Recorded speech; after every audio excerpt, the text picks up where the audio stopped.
오늘은 신앙인의 묵상 기도라는 주제로 좀 나누고자 합니다. 여러분, 기도란 영혼이 점차적으로 주님 사랑을 향해 나아가는 길이에요. 그럼 묵상의 본질은 우리 안에 내주하시는 성령을 바르게 인식하는 겁니다. 그러니까 우리 인간의 지성의 작용과 의지와 이 감정이 믿음 안에서 동시에 작동하는 게 묵상 기도예요. 그래서 이 기도는 자발적이고 또 능동적이며 노력의 결과이기도 합니다. 그러니까 자기가 하나님께 사랑받고 있다는 걸 알면서 하나님과 단둘이서 대화하면서 사귀는 친밀한 우정을 나누는 거예요. 그러니까 적극적으로 서로 찾고 만나 평화 가운데 사랑을 나누는 이 자유로운 표현 외에 다른 어떤 특별한 규범은 없습니다. 그래서 생각만 하는 게 아니고 또 생각이 의지를 지배하는 것은 더욱 아닙니다. 왜냐하면 이 영혼의 진보는 생각이나 추리를 많이 하는 데 있지 않고 얼마나 많이 사랑하냐는 데 있어요. 그러니까 묵상기도의 방법은 이 내적인 마음의 고열하는 길을 통해 영혼이 하나님과 일치를 추구하는 기도입니다. 자신을 침묵시키고 또 기가 먹고 눈이 멀고 또 벙어리가 되고 그 피조물에 대한 모든 인간적 사고와 오성을 비워야 되는 거예요. 오직 하나님께만 시선을 집중시키는 거예요. 사고의 추리력이 약한 사람에게 아주 매우 적합한 기도 방법이기도 합니다. 성령은 내게 오성을 이용해 여러모로 생각나는 어떤 재주나 상상력을 이용하는 재간단을 주시지 않았어요.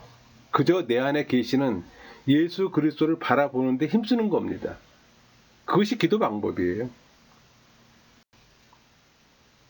그러니까 묵상을 통해 하나님을 알게 되고 또 여러분이 추구하게 되는 모든 것의 토대와 기도 형태의 본질을 이루게 되는 거예요.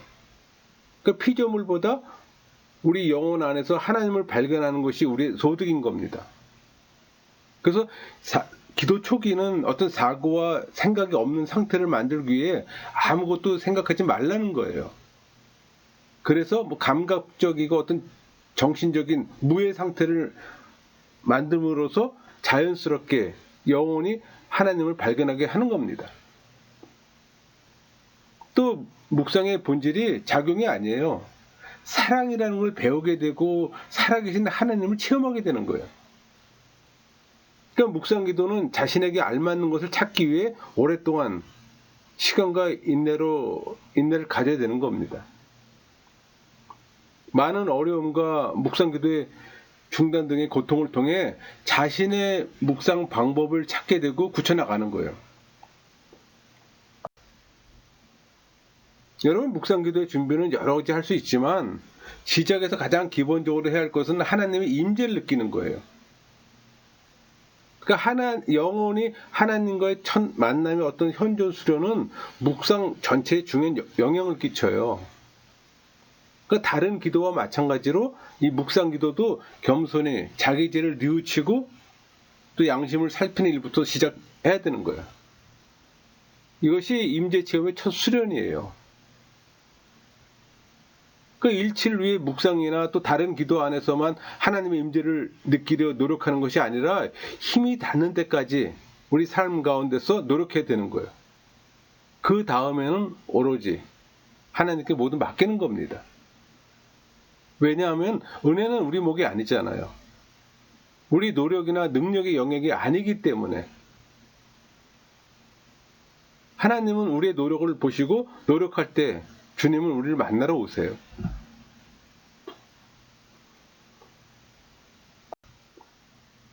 여러분, 기도는 하나님과의 대화이기에 시작부터 하나님의 임재 체험이 중요합니다.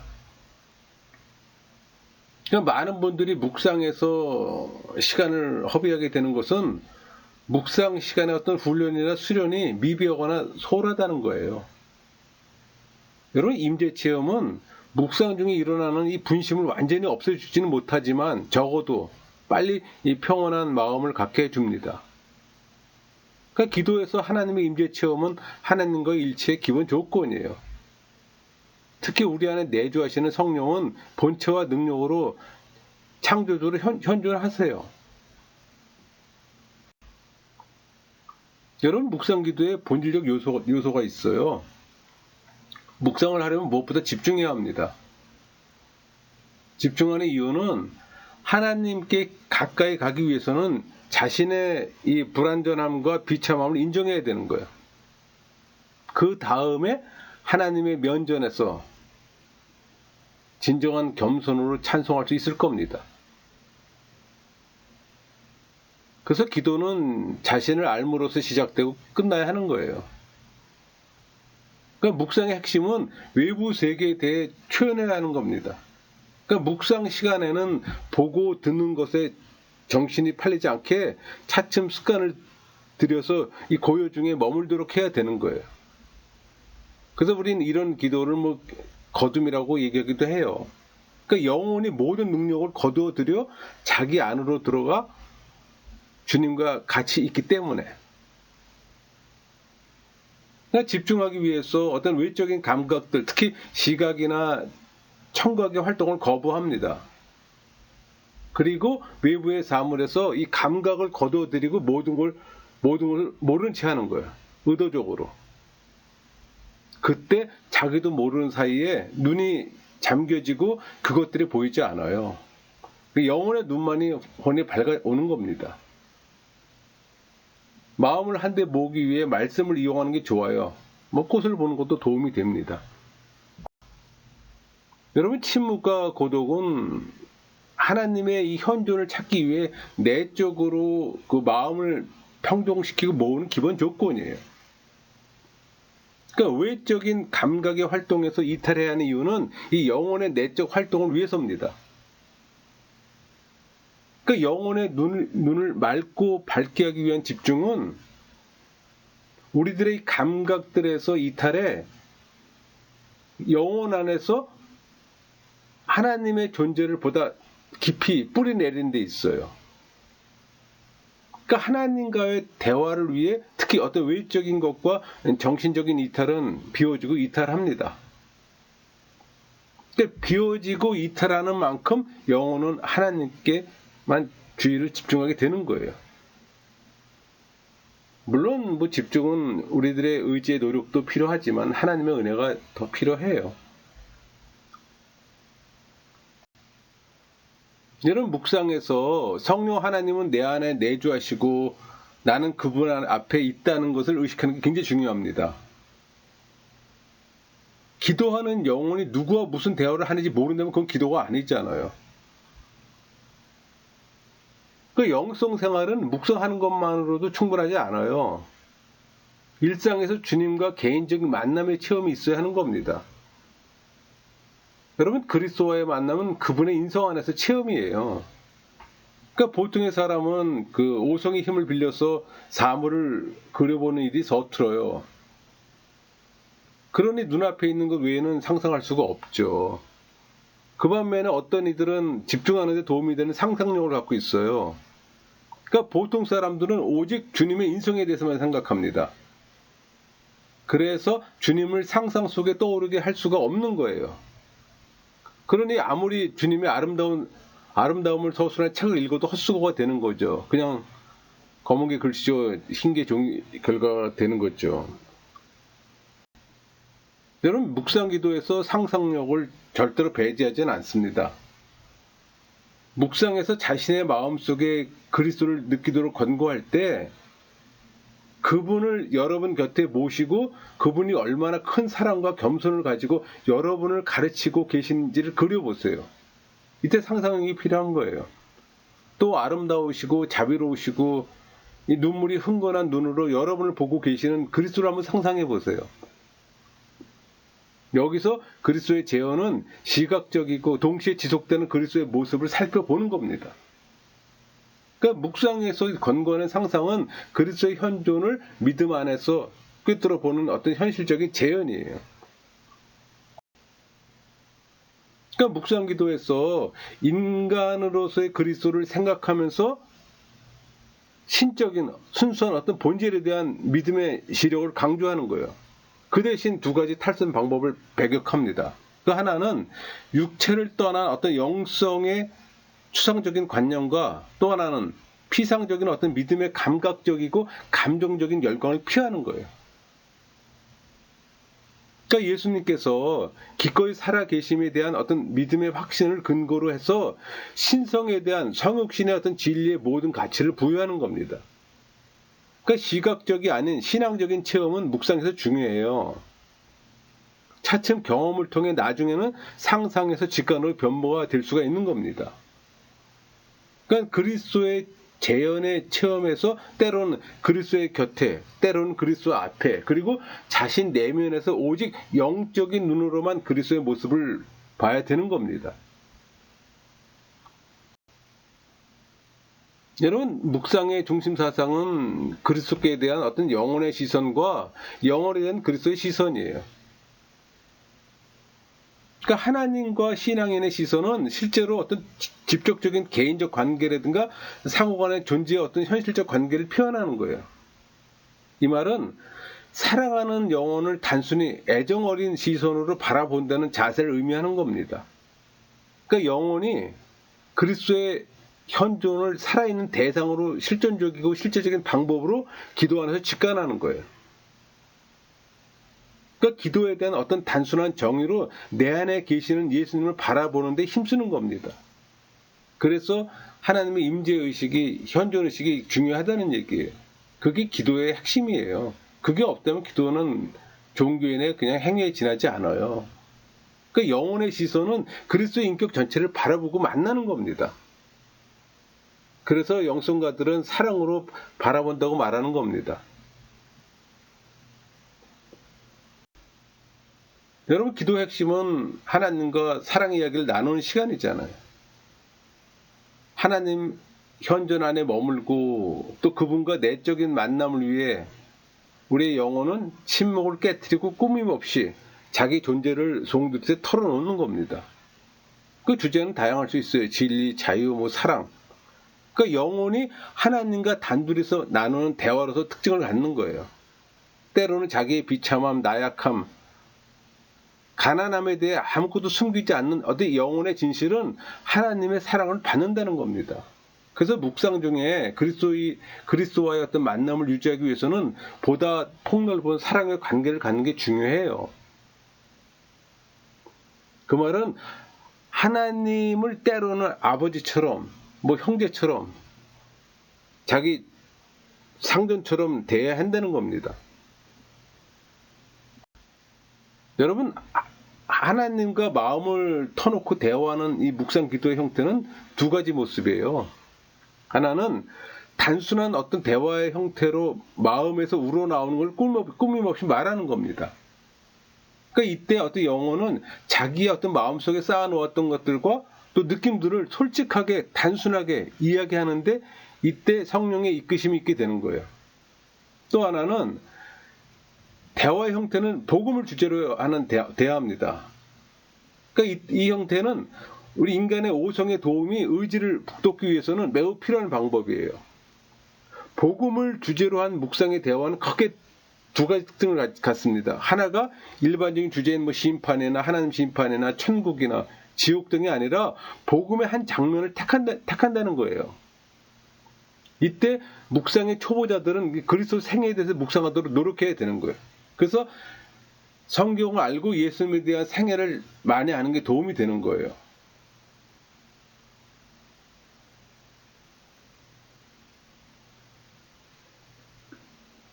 그 말은 그리스도의 고통이나 십자가의 사랑을 느끼는 겁니다. 그리고 또 하나는 극장에서 관객이 바라보는 객관적인 자세로 그리스도의 생애와 사건을 또 바라보는 거예요. 여러분, 묵상의 근거는 그리스도의 순환의 많은 주제와 시간을 할애합니다.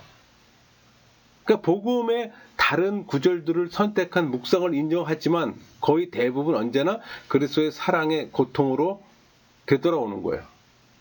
그렇지만 주님의 순환과 생애로 가끔 되돌아가야 합니다. 왜냐하면은 거기에서야말로 우리에게 온갖 선이 왔고 또 올 거예요. 그러니까 묵상에서 사랑의 대화는 특히 그리스도의 순환과 고통에 기초합니다. 묵상 중에서 예수님의 깊은 사랑에 세심한 주의를 기울이며 단순한 어떤 사랑의 시선을 갖도록 노력하는 거예요. 여러분, 사랑의 대화는 단순하면서도 자유스러워요. 뭐 억지로 난폭하게 영혼을 대화를 이끌지 않아요. 인간 영혼을 강제로 끌고 가는 어떤 무리를 하지 말고 부드럽고 고요하게 인도하는 게 중요하다는 얘기예요. 결국 묵상 기도는 그 영혼이 얼마만큼 주님과 사랑의 대화를 나누면서 사랑 안에서 성장하느냐에 있는 겁니다. 여러분, 그 정원에 물을 주는 방법이 4가지가 있어요. 그러니까는 첫째가 우리의 팔의 힘으로 우물에서 물을 깃는 거예요. 퍼 올리는 거예요. 그래서 우리에게는 힘겨운 겁니다. 왜? 우리 힘으로만 해야 되기 때문에. 근데 두 번째로는 두레박을 단 도르래를 손잡이로 돌리면서 때로는 그렇게 물을 깃다 보면은 힘이 덜 들고 훨씬 더 많은 물을 퍼 올릴 수가 있잖아요. 셋째는 시내나 도랑에서 물을 끌어올리는 겁니다.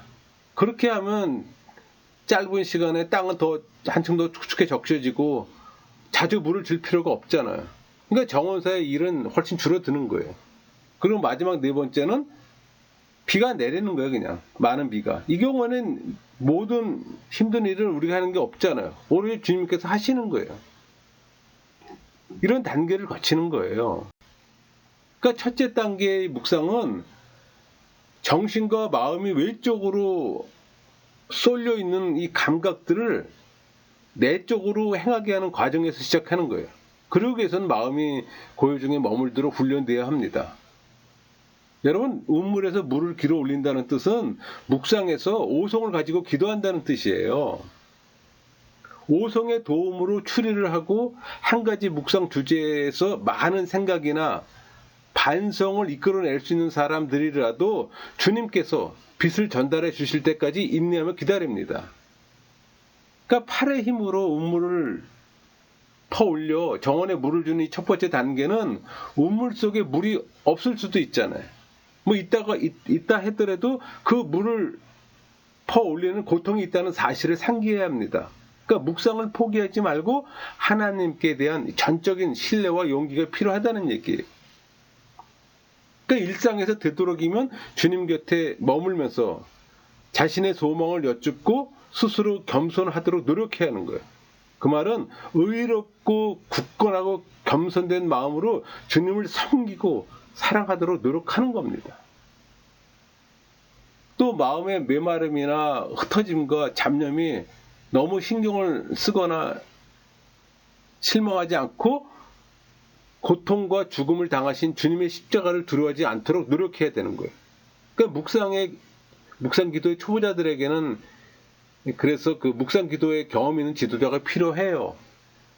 왜냐하면은 묵상 초기에는 쉽게 방황하고 포기합니다. 상당수의 사람들이 그래요. 또 반대로는 자기 도취나 감각적인 기도로 변화되기 쉽다는 얘기예요. 뭘 모르고 얘기한다는 얘기입니다. 두 번째 단계는 집중하는 게 중요해요. 이 단계는 애써 팔의 힘으로 물을 깃지 않고 도래를 사용하잖아요. 그래서 물을 깃는 게 훨씬 쉬워요. 그러니까 이때 영혼은 전보다 명백하게 주님의 은혜를 인식하는 거예요. 그리고 이 마인드의 오성의 단계를 떠나 심령의 의지의 작용이 시작되는 거예요. 그 영혼이 주님의 포로가 되기 시작합니다. 왜냐하면 오성의 작용이 길게 늘어오는 수다스러움에 비해 의지는 주님의 일치의 감미로움을 느끼고 그분 안에 머물기 때문이에요. 따라서 영혼은 특별한 어떤 위로를 가끔 느끼게 되고 자신의 어떤 나약성과 이 미천함을 인식하며 또 천국의 영광의 기쁨에 대한 지식을 가집니다. 그러니까 오성과 기억이 흩어짐에도 불구하고 이 의지는 하나님과의 일치에 머물기 시작하며 이 고요와 어떤 평화를 간직하는 거예요. 그러니까 이 단계에서는 주님이 조금씩 영혼 안에 참사랑의 작은 불꽃을 불붙이는 시기예요. 그 말은 영혼은 하나님을 사랑한다는 것이 어떤 것인지 알아듣기 시작한다는 얘기예요. 이때 영혼은 이 경험을 간직하기 위해 죄에서의 이탈을 시도하면서 십자가를 지려고 노력하는 겁니다. 그러니까 이 단계에서 조금씩 조심스럽게 주님께 더 다가서는 거예요. 이때 주님은 당신의 현존의 효과를 영원히 느끼도록 해주는 거예요. 그래서 묵상기도에서 이 두 번째 단계에 이르는 사람들은 많아요. 그러나 더 높이 오르는 사람들이 적다는 겁니다. 세 번째 단계의 묵상은 어떤 감미로움이나 즐거움이 있어요. 그 영혼은 은총의 물에 흠뻑 젖어서 은혜를 즐기고 싶을 뿐입니다. 이 체험은 이 단계에서 모든 기능은 하나님만을 생각하는 것 외에 아무것도 할 수 없고 움직이려 들지 않아요. 또 이때 영혼은 하나님의 영광을 외치고 싶어지고 혼자서 누릴 수 없을 정도의 큰 행복을 이웃과 나누고 싶어 합니다. 그래서 영혼은 커다란 용기가 주님으로부터 주어지는 것을 체감하게 되는 거예요. 사실 이런 용기는 순교자들이 고문에서 어떻게 하나님을 위해 자신을 바쳤는가를 어렴풋게나마 이해할 수가 있게 되는 거예요. 그러니까 현실에서 오는 모든 근심, 걱정에 얽매이지 않고 조금씩 자유로워지게 됩니다. 또 이 자유는 주님 없이 이승의 삶을 산다는 게 얼마나 괴로운 것인가를 깨닫게 해줘요. 그래서 주님 안에서만 살고자 하는 의도를 일깨워준다는 얘기예요. 그러니까 이 단계에서 묵상은 두 번째 단계보다 덕이 굳건하게 되며 때로는 꽃이 향기를 내듯이 자신도 모르게 사랑을 베풀게 됩니다. 그리고 하나님의 은혜를 뚜렷이 인식하며 그 영혼은 받아들일 뿐이에요. 그러니까 이 단계에서 의지는 하나님과 뚜렷하게 일치해요. 그러니까 둘째 단계 때 영혼은 몸을 움직이지 않고 마리아의 어떤 거룩한 성소를 키워간다면 세 번째 단계에서는 이 영혼은 마르다가 될 수 있어 활동과 영성을 동시에 영위할 수가 있는 거예요. 그러니까 주님과 일치하는 이 단계 기도는 그 영혼으로 하여금 무거운 짐을 지고 세상 마칠 때까지 살고 싶어하며 특히 작고 보잘것없는 일이라도 봉사하기를 원합니다. 넷째 단계는 매우 큰 위로가 따라요. 그러니까 영혼은 마냥 주님 안에 즐기는 것뿐입니다. 그러니까 영혼이 하나님을 체험한다는 것보다 오히려 하나님의 영광 안에 그냥 머무는 상태로 표현하는 게 더 옳을 겁니다. 그러니까 정원에 다량의 물이 내리는 비유는 기도하는 영혼의 감각은 주님의 즐거움에 온통 사로잡혀 선 자체가 무엇인지를 모르면 그냥 즐기는 거예요. 아까 그 세 번째 단계에서 영혼은 자기가 누리는 큰 기쁨을 표현할 수 있었지만 지금은 영혼에서 비교할 수 없는 커다란 기쁨 속에 머물 뿐이에요. 그러니까 육체는 아무 힘도 없고 영혼은 그 기쁨을 전달할 만한 어떤 능력도 없어요. 그러니까 묵상 기도의 2단계를 두고 기도의 방법과 성질이 어떤 것인지 이해시킬 수가 없어요. 이 네 번째 단계는 영혼으로 하여금 주님을 찾는 동안 즐거움 가운데 거의 정신이 잃어버릴 정도로 무감각해진달까 그렇게 느껴지는 거예요. 그러니까 이 단계에서 주님이 인간 영혼에 주신 은혜는 극히 짧은 시간입니다. 감각을 잃고 의지만이 주님 안에 머물지만 시간이 지나면 다시 지성과 의지의 두 기능이 전처럼 활동하기 때문에 그래요. 그래서 이 네 번째 단계에서 영혼은 자신이 주님과 일치되어 있음을 느끼는 것과 이 은총의 확실성이 영혼 안에서 남기 때문에 영혼은 이것을 조금도 의심할 수 없다는 겁니다. 이건 체험하는 사람만이 알 수가 있는 거예요. 그래서 이 영혼은 일치해서 주님께 대한 어떤 지극한 사랑으로 환희의 눈물을 흘리게 되는 거예요. 우리의 영혼은 점점 더 겸손해지고 그래서 삶에서 더 뚜렷이 선을 실천하게 되는 거예요. 이 단계까지 가야 되는 겁니다. 정리하면은 기도의 본질은 하나님과 인간 영혼의 개인적 사랑의 관계를 현실화하는 데 있잖아요. 근데 이 관계는 침묵을 통해서만 실현됩니다. 그래서 침묵기도를 하라고 얘기를 하는 거예요.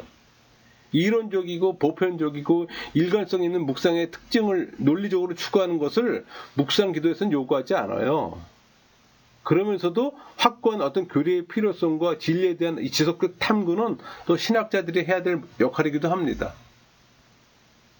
그러니까 묵상은 마음을 집중하는 습관을 통해 그리스도의 현존 안에 머물도록 있게 해야 된다는 거예요. 그래서 묵상 기도는 완전히 그리스도와 언제든지 하나가 되는 데 있는 거예요. 더 구체적으로 언제 어디서든지 그리스도와의 인격적 사랑에 집중되어 있어요. 그러니까 묵상 기도의 목적은 영혼으로 하여금 그리스도의 현존 안에서 살도록 하는 데 있다는 겁니다. 그러니까 침묵 기도는 신앙인의 삶이 그리스도의 생애에 뿌리내린 삶을 살게 되는 거예요. 더 나아가 묵상 그 자체로서 끝맺음을 원하지 않아요. 전적인 자기 투신을 필요로 합니다. 투신하기 전에는 주님은 우리에게 당신을 주시지 않아요. 묵상하는 시간만 하나님과 사랑을 나누는 삶이 아니라 지속적으로 삶 전체가 기도하는 열성과 그리스도를 체험하는 열성이 묵상 기도를 은총 안에서 완성시켜 주는 거예요. 그러니까 묵상 기도는 어떤 실천적인 훈련이 아니고 현존하시는 하나님과의 친밀한 만남이고 일치입니다. 이 말은 우리의 사랑이 하나님 안에서 성장되어야 한다는 뜻이기도 해요. 이 사랑의 성장을 위해 특별한 방법보다는 묵상 기도에 힘써야 함을 뜻하기도 합니다. 여러분, 묵상의 열매는 응답의 말씀으로 이루어지기보다는 기도하는 심령의 변화를 통해 영성 생활에서 맺어져요. 그 변화된 영혼 안에 부드럽고도 강한 능력이 하나님의 뜻대로 적용될 때 비로소 묵상 기도는 완성되어질 겁니다. 그 완성이 여러분 안에 이루어지길 소망합니다. 말씀을 마치겠습니다.